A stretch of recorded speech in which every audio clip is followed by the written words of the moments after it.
Hi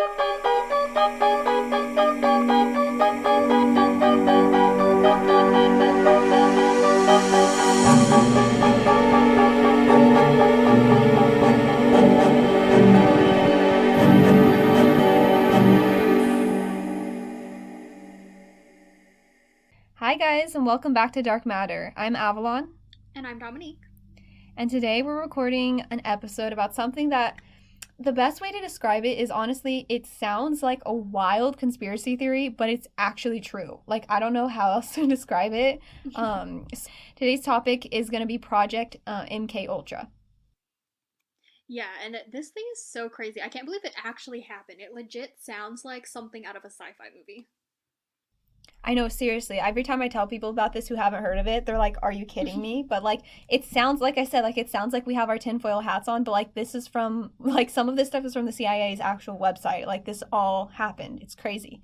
Oh yeah, there's definite proof that it actually happened. Like this is no conspiracy theory. Right. And so what I wanted to start us off with is for the people who already know what MK Ultra is, or if you're hearing this for the first time and you're like me and you're curious, when I first started looking into this, I was like, why is it called MK Ultra? That was like the first thing that came to mind. So I'm not sure how accurate this is, or like I don't know 100%. But what I was able to find was that the MK stands for mind control. And I know what you're thinking. Control is spelled with a C. The reason it was spelled with a K though is because it was actually it originated in Germany, where I guess control is spelled with a K, like, because, German's pretty similar to English and they just have a little bit different spelling. So MK was mind control, and it was actually started by Nazis in Germany. And then it was continued in the US after the war. So obviously, we're going to be getting into some dark stuff if it was done by the Nazis. And in addition to that, there was other MK projects. So there's MK Delta and MK Naomi. We were kind of struggling to find what differentiated all of them, or like if they were at the same time or different times. But yeah, there's more to the story than just MK Ultra, but that's what we're going to be talking about today because that's where most of the information's on. So MK Ultra was a series of CIA-led experiments on mind control, and the experiments began in 1953 and continued into the 1960s. It was during the height of the Cold War because of government fears that Soviet, Chinese, and North Korean agents were using mind control to brainwash US prisoners of war in Korea, and this was actually initiated by the then director of the CIA, Alan Dulles.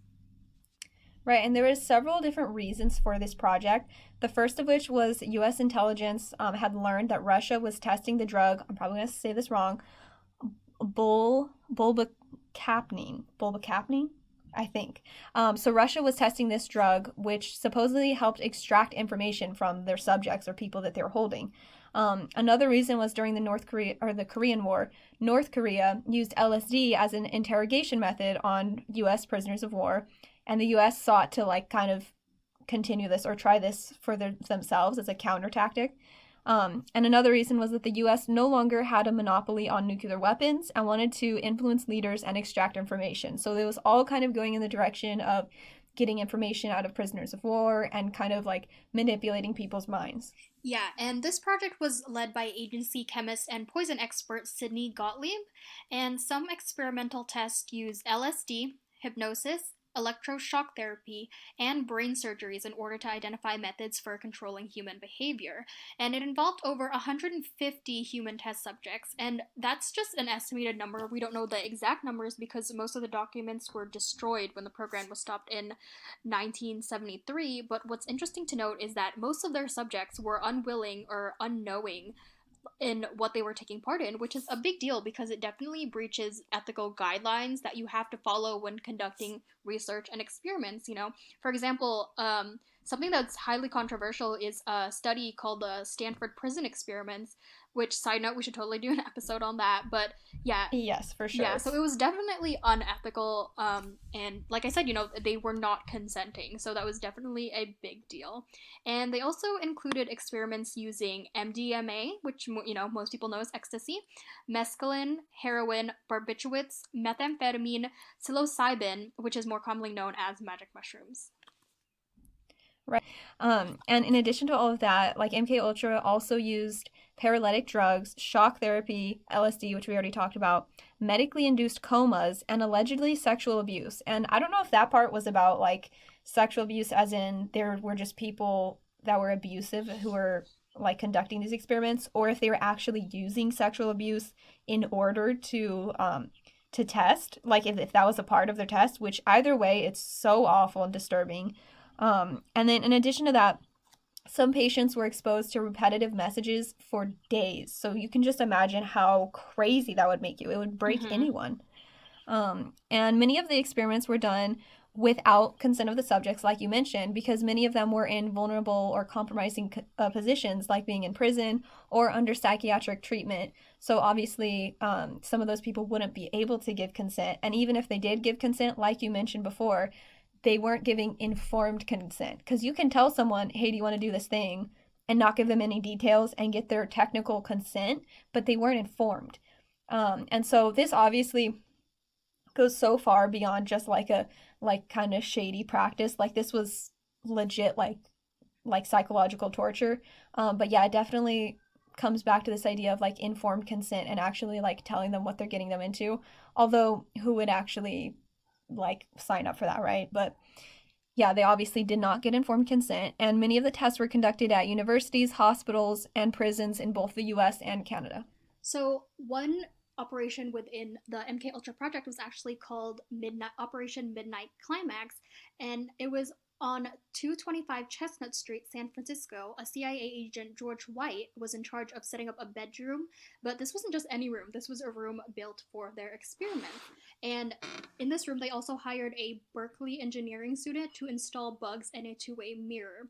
White would then sit behind a two-way mirror and observe while prostitutes lured their unsuspecting clients to the bedroom where they would be dosed with LSD and their actions observed by White. And though the CIA had set up the safe house for LSD testing, their attention actually quickly turned to the sex workers, and they were wondering if they would be able to train prostitutes and how they would handle state secrets because they wanted to use them to extract information from sources during sexual encounters. And however, in a not so crazy twist, White later admitted that most of his actions were driven by voyeurism. He said, quote, "Where else could a red-blooded American boy lie, kill, cheat, steal, rape, and pillage with the sanction and blessing of the all-highest?" So, absolutely disgusting. This guy is pure trash, but it's so funny because I like when we were talking about this, I jokingly mentioned like this guy's probably like a voyeur, and it turns out he actually is. And unfortunately, there were at least two associated deaths. They might have been more, but again, these are the only two confirmed deaths that we know of. And one of them is Frank Olson, who was actually a bacteriologist for the CIA's Camp Detrick in Maryland. And he was unknowingly laced with LSD while at a CIA retreat. And a few days later, on November 28, 1953, he either fell or jumped out of the 13th floor of a hotel in New York. His family was initially told of his suicide, but not the experiments. The Olson family brought a lawsuit against the US government for the experimentation leading to Frank's death, but they eventually settled out of court. And then the second death that we know of was of Harold Blower, a New York Psychiatric Institute patient who voluntarily submitted himself for depression. And he was unknowingly dosed with mescaline, one of which turned out to be a fatal dose. And his death was initially reported as self-inflicted overdose, and it wasn't until MK Ultra came to light that his family was told that he died as a result of experimentation. And there are also declassified CIA documents that indicate that they also studied hypnosis in the 1950s.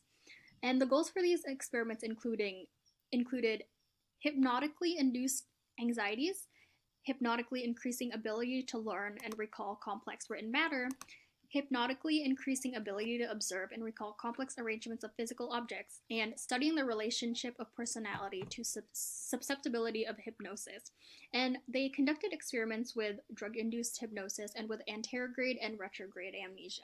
Right. And so going back really quick, going back to Frank Olson, the first death, or like one of the deaths that we know of, I just like wanted to make a note. I think it's so sketchy and so weird that they're like, oh, he died from falling from the 13th floor, might have been pushed, might have jumped. It's like, what is that supposed to mean? Like, if the CIA told me that about my husband or dad or whoever, you know what I mean, for the rest of his family that they told him, I would automatically be like, okay, he was pushed. You know what I mean? Or like what happened to him that he Yeah. jumped when he was just on this normal retreat. Like I just can't imagine what that was like for his family to hear and for both of them. It's just so sad and so crazy to think this really happened. Yeah, it's definitely sketchy, and it's crazy because, Frank also, he actually worked for the CIA and that he was actually dosed with LSD, which was surprising to me. Yeah, I didn't get that either. Like I don't understand why that happened because I think we talked about this earlier why would you test on one of your own? Like I don't like Mhm. what are you getting from that? Because like as awful as it sounds like I don't want to say it makes sense, but like when they use vulnerable people who are like in this compromised situation of being like in a psychiatric institute, I think their mindset was like no one's gonna notice or like we can just write it off as they're crazy, which is awful. It's so evil. But like it like Right. I guess if I was like I don't know if I was conducting these awful experiments, like at least it kind of like makes sense. You know what I'm saying? Like I understand why they would do that. In like Definitely, yeah, but yeah. like with their own guy. Like, I don't get that at all. I don't know what their plan was there. I don't know. I just feel like they went crazy and they just started testing on all kinds of random people. So, like, that just goes to show, like, there's so much we don't know about this case, and I wish we knew more. But so I guess that kind of ties back into how it's kind of a conspiracy theory, like the other parts of it that we don't know. But the whole thing is That's just true. so mind boggling. It really is, yeah. Right, and so I wanted to talk about kind of the impact of MK Ultra on the specific victims. So obviously, we there was hundreds of victims, at least 150. We don't know actually how many, um, but I wanted to talk about a few specifically because obviously we're not going to be able to talk about all 150 of them. But I found this really good quote from I think CTV Montreal. So usually I wouldn't use direct quotes, but this one was just so good and it really encapsulated just how bad this project was. So I'm just gonna read this to you. Okay. Oh, and just for context, this is about Phyllis Goldberg. She just like the other one that you mentioned earlier that died. And he went in for depression. She was also going to get treated for depression. Okay, so by the time Phyllis Goldberg died in 2011, she'd spent the last 20 years of her life institutionalized. A complete vegetable, her niece recounts, an infant. In the cracked sepia photograph Marlene Levinson holds, her aunt is young, or a young, optimistic woman, only 19 years old, pursuing a career as a nurse. So this is talking about Phyllis. But after an admission to the Allen Memorial Institute in 1945 to treat a bout of mild depression, Levinson says something in her aunt snapped. When she would be with us on the weekends and so on, she didn't communicate. She laughed for no reason. Her gait was very different, Levinson explained. She couldn't dress herself, she couldn't do anything for herself. Small moments of affection, a pat on the head between aunt and niece, for example, elicited painful reactions from Goldberg. When you went to pat her, just as a gesture, she would cringe, Levinson said. That bewildered me, not realizing or understanding she had electric shock equipment put on her head so many times that it remained in her subconscious. Oh my god, what? That's insane. That's crazy to think. Yeah, like these people have put through so much, they're definitely still dealing with, some kind of trauma. Right. And it was just so like it was so trippy to me when I first read this quote. That's why I wanted to include the exact quote was because she said she didn't communicate. She would laugh for no reason. Her gait was different. Like I can't imagine like one of my aunts or uncles like one that I was close with spending time with them and then they just like when it seems like they were pretty close before and then all of a sudden they just don't talk to me and they're just laughing for no reason. Like that's literally something you would hear about in like or like you would see in a horror movie, like someone laughing at nothing, like that's so Hmm. creepy. That's so sad to think her mind was that broken that she was just like laughing at nothing. She wasn't even walking normal. She couldn't dress herself. And like by the time, like it obviously just got worse and worse to where at the end, like she mentioned, for the last 20 years, she was like in a vegetated state. It's just so sad. And the fact that they had been using electric shock on her is just like literally these are not prisoners of war and it's not like permissible even when there are prisoners of war. Like the things that happen in war are so atrocious. But this isn't even in the context of war. This is on a random woman who is training to be a nurse and she just had some mild depression and she just wanted to get treated for it. And then she ends up like her life is ruined, it's thrown in the trash. Like she would never recover from this. And it's just so devastating. I can't imagine what it was like for the families, and more so for the victims. I can't imagine what they were put through. Definitely. Yeah, they definitely went through pretty much torture. Yeah, definitely torture. And so the doctor who conducted the experiments on Phyllis was Dr. Donald Edwin, it might be Edwin Cameron, and he worked at the Allen Memorial Institute in Montreal. And supposedly the experiments were done for, or well, not for sure they were done for MK Ultra, but supposedly he was paid $69,000 to conduct these experiments over 7 years, so from 1957 to 1964. And I mean, you have to think about it back then in the 50s and 60s. $70,000 is nothing to sneeze at. That's a lot of money. So what I wonder is like, I wonder how this proposition came about, like how the CIA approached him, or like how this happened. Like maybe they told him, we're going to give you $69,000 and like you just need to try some like unorthodox testing, or like how open were they with him, you know what I mean? Like how accountable can he be held? I mean, obviously he ended up doing these experiments, but I just like it, I wonder in my head, I'm like, did they just tell him straight away like this is what you're going to be doing, or was some of this on his Mm-hmm. own volition? Like I don't know, because once money gets involved, it gets kind of like sticky. So I'm just wondering how that all worked out. But moving on, his patients would suffer, quote, extreme personality changes, incontinence, amnesia, and in many cases, a state of childlike dependency. So obviously, like the case of Phyllis, a lot of times they would end up just in a vegetated state. And another one of his patients was Nancy Layton, who was also taken in during her teen years for mild depression. So it was not a huge thing, it was just depression. And supposedly, or not, I keep saying supposedly, I don't want the CIA to come for me, okay? But within 6 months of treatment, she had acute schizophrenia. So just like really think about that. She went in for mild depression, which is extremely common. Many people have mild depression. She went in for treatment for that, and she came out with schizophrenia. That's something happened there. And I think the most tragic part of this story is that her daughter ended up growing up without a mother, and Nancy's life, her daughter said, was ruined from these experiments, just like Phyllis's life was ruined.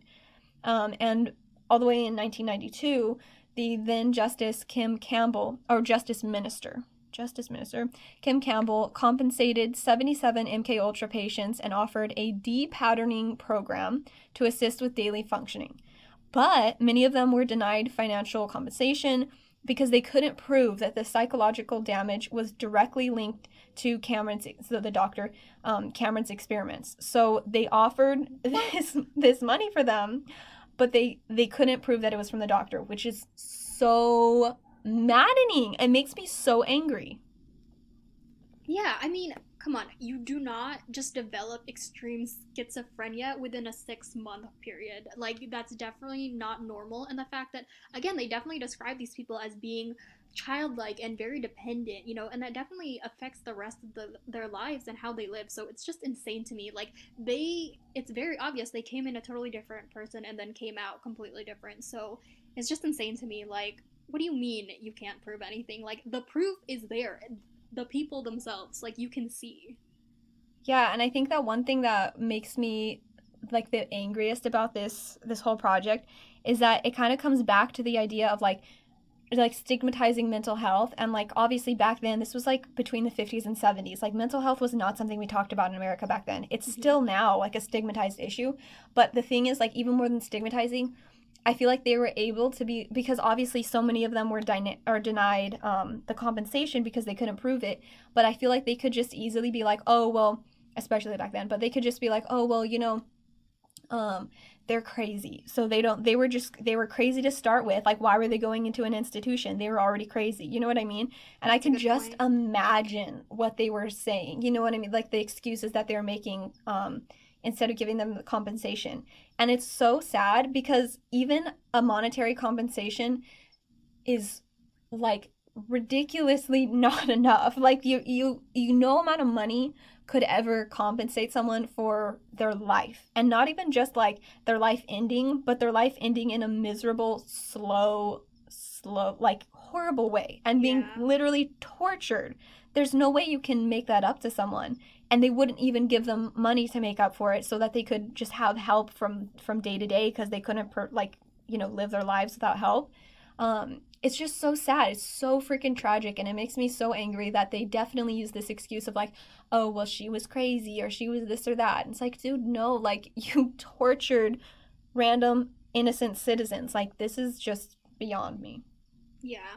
And so the CIA's experiments with LSD eventually came to an end in 1963 when John Vance, a member of the CIA Inspector General staff, caught wind of the project's unethical testing on unwitting non-voluntary human subjects. So, despite the protests of those in charge of MK Ultra, the Inspector General ordered them to shut down any projects containing non-voluntary subjects and to follow research ethics guidelines. And then in 1974, the New York Times published an article on the MK Ultra project, which led to the creation of the Church Committee to investigate the CIA.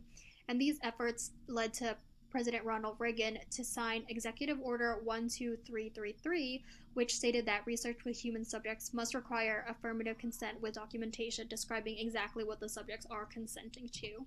So I'm not sure actually if there were there any laws before this containing like ethics, containing like whether subjects must voluntarily be doing it, or was it only after that they were implemented? Well, I know, like, as far as, because my like range of knowledge only spans to like social sciences and specifically psychology, but I know, like you mentioned, the Stanford prison experiment. Back in the 60s and 70s, the guidelines were very loose, because I know now, like, as a psychology student, I'm not even like a doctorate, I'm not pursuing research in psychology, but even as a student, for any experiments we want to conduct, there's not like it's a pretty rigorous like process you have to go through, and you have to prove, like, you have to show how much risk the person is facing. And obviously most of our experiments are like, look at this picture and then take a memory test, like zero risk, like literally zero risk, and we still have to go through this process. So there's a very rigorous process you have to go through, and like something like the Stanford prison experiment couldn't really take place now. It couldn't take place in an actual lab because it wouldn't get approved by the IRB. Right. Which is the Institutional Review Board, like the people who go through the experiments and they're like, yeah, that's okay, or no, that's not okay. It wouldn't happen in this day and age. So I can say that, like, we've come a long way with informed consent in as far as the social sciences go, but this is something entirely different. Like, I feel like I don't think there was even laws to protect it, because it's government. when the founding fathers were writing the laws, I don't think they were thinking about like, maybe we shouldn't like drug our citizens and like shock them and torture them. Yeah. Maybe we shouldn't do that. You know what I mean? Like, it's so specific and awful that I don't think I don't know what laws like there was about this specifically before.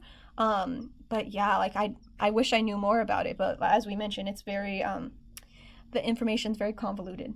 Yeah, that's very true, though, the fact that you mentioned, for social sciences, but it's true because you bring up a fact that this wasn't like some public company, this was the CIA, this was a government program, so, just goes to show, like, even if there were guidelines back then, like, would they still have been willing to follow it? Like, probably not if they were willing to go that far to achieve their goal, But moving on, in 1977, a bunch of ex-CIA employees were actually brought to congressional hearings to investigate the effects of MK-Ultra.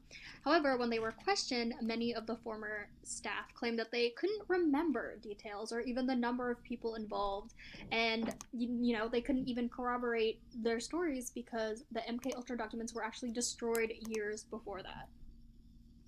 So was this in the 1977 trial? Yes, so when they were brought into the congressional hearings, that's when they started questioning them, but they had burned any documents like years before. I think it was actually because of the Watergate scandal, like the government was under a lot more scrutiny, so they kind of saw what was happening and they're like, okay, we need to get rid of evidence, which is, again, crazy because this is the stuff that they release to us. It's like, what more didn't they release to us? Like, they could have been doing even more ridiculous experiments that we have no idea about. Yeah, and I was even gonna say, because if it was in 1977, like, that's pretty quick. Like that's pretty soon after it ended. It's not like, because sometimes they do this and like like 30, 40 years later is when they finally have questioning about it. And like, yeah, I understand if you don't really remember everything. But this was like potentially less than 10 years after it ended, and they just suddenly like don't remember things, and oh whoops, we don't have documents, so I guess it just didn't happen. It's like, okay, either they were messing with your mind too, or you remember things and you're not letting it on. And just like you said, there's so much that we don't know about it. And like I think the thing that really scares me about this is that like the only reason they came out and said anything was because they got caught up. Like people found out what they did, and so they were like, okay, shit, yeah, we did that. But like they're just admitting to what we already knew, or like people knew that something was going on, and so they called them out on it and they got exposed, so they admitted to it. But what about the things that they weren't exposed on? What about the other things? What if there was more people? What if there was more deaths, you know? So I just feel like there's, like we've mentioned, like there's just so much more to this story. Like there's a bigger picture for sure that we're not seeing. Definitely. And I mean, not even just concerning this project, but other secret projects, like what other secret projects that they did before, or even now that they're working on, that the public has no knowledge of, And I mean, that sounds kind of like conspiracy theory, but I would say it's not that far a leap, considering what we know about the MK Ultra project. It's not crazy to think they might be doing something super insane like now or even before that the public has never been aware of, might never be aware of. That's so true. It's very creepy to think about because, yeah, it's easy to be like, okay, you have your tinfoil hats on, like you're making stuff up. But yeah, like, is it really that far of a leap? Like, when you hear about these things that happen, that they actually are corroborated, like we know they happen. Yeah, like there's they have probably, proof about it. Yeah, there's probably other awful things that have happened too. But moving on, I wanted to briefly mention kind of the cultural impact of MK Ultra, because to me, when I hear MK Ultra, it's like this. I don't want to use that word iconic because it was a good thing, but I just mean iconic in terms of like it was this thing that impacted culture in so many different ways, and one way especially impacted, or one area impacted especially was like movies and shows. But first of all, I think, like the biggest thing it did was instill a distrust of the government, which obviously it's more of like an abstract thing, but this was a big thing going on at the time, if you think about it, like especially going into the 70s, because the Vietnam War was happening. People saw it as like, we never had a reason to go into the Vietnam War. Why was this happening? And we had so many young men dying in the war and coming back so damaged, and with like PTSD and wounds and everything. So I think people already felt like the government doesn't give a shit about us, and they're just treating us badly. And then if this comes out, honestly, for me, like, I can't imagine what it was like for the families of the victims. I would never trust the government again. Like, my aunt went to go get treatment for her depression, and she came back a vegetable. Like, I would never trust the government again. So I think even if you weren't a victim yourself or had a family member who was a victim, I think a lot of people were like, okay, don't trust those guys. Like, even reading about this now, all these years later, I get that feeling of like, I don't know how I feel about the government if this is like what they're doing to their own people, Right, yeah. And it's so interesting actually because I just remembered right now, like, this isn't even the only like sketchy project the CIA has been working on. There's actually a project sort of similar to this one, called the Montauk Project. And I know that one too was also a bit controversial. So it kind of ties into that, again, like how many projects that seem insane that have actually been tried to make happen. Yeah, exactly. And I think one thing, this is a side note, but one thing that really, I've said this a lot through this episode, but one thing that really makes me mad about this episode, or this specific like project that happened, is that it's in the title. It's about mind control. And it's like, did we really subject our own citizens to torture, to being put into a vegetated state, to manipulation, potentially sexual abuse, and some of them death, for mind control? Like, why? Like, basically for like flying cars, you know what I'm saying? Like something that's like not even flying cars, like teleportation, that's like on the same level as mind control. I'm like, guys, let me just spare you the time. It's not gonna work. Like, it just made me so mad because like obviously you can manipulate people's minds and you can use torture tactics to change how they think about things, but like, oh my god, like just the fact that this was all done for just like something to use to hurt other people, you know what I mean? Like, it wasn't even like like a necessary evil where we were getting something really good from it. Like, it's just, the whole thing is awful. So yeah, that's my first point, is that I think the biggest impact it had on society was a distrust of the government and of authority in general. But moving on to a little bit more lighthearted side of it, like I mentioned, there's a lot of movies and shows that have been inspired by MK Ultra. So if you didn't know, Stranger Things has, well, I was gonna say has close ties to MK Ultra. Not like that. Like, it was inspired in part, I would say, by MK Ultra, because if you've watched Stranger Things, you know 11 has special powers, and it goes into like specifically how she got those special powers, because in the show she was actually the daughter of a victim of MK Ultra. So her mom had been like they had done like LSD testing on her, and I guess that connected her mom to like the other world or the upside down. And since 11 was born from her mom, she had those powers in her. So that was based on MK Ultra. And then there's also many other shows and movies that reference it. So there's Pineapple Express, Red, Agents of S.H.I.E.L.D., Bones, Archer, The West Wing, Manhunt, Unabomber, and The Blacklist. Those all either reference or are based on MK Ultra or have some kind of like part that's based on the MK Ultra. And there's also a docuseries that's just about specifically about Frank Olson, the man who, quote, jumped or fell from the 13-story building. And it's called Wormwood, and it's like a mini series. I believe it's on Netflix currently, and it's about Frank Olson. Like I said, it's basically just following like the events that led up to his death. I started watching it. It's super interesting. I highly recommend it. But yeah, so I wanted to mention that like it's this crazy thing that happened, but I feel like a lot of I don't know, like a lot, like it really like permeated into like society, you know, and like I definitely, because obviously it's been mentioned so many times in movies and film and like shows and everything, I definitely like knew about it, but I didn't know nearly as much. And so once we did the research, it's like, damn, this is really messed up thing that happened. Yeah, definitely. And so that is the end of this week's episode, when we'll be back with you guys next Monday with another episode. And if you want to check out more details regarding this case, definitely check out our website, darkmatterpod.com. And if you want to reach out to us, you can check us out on Instagram at darkmatterpod and our Facebook page, Dark Matter Podcast.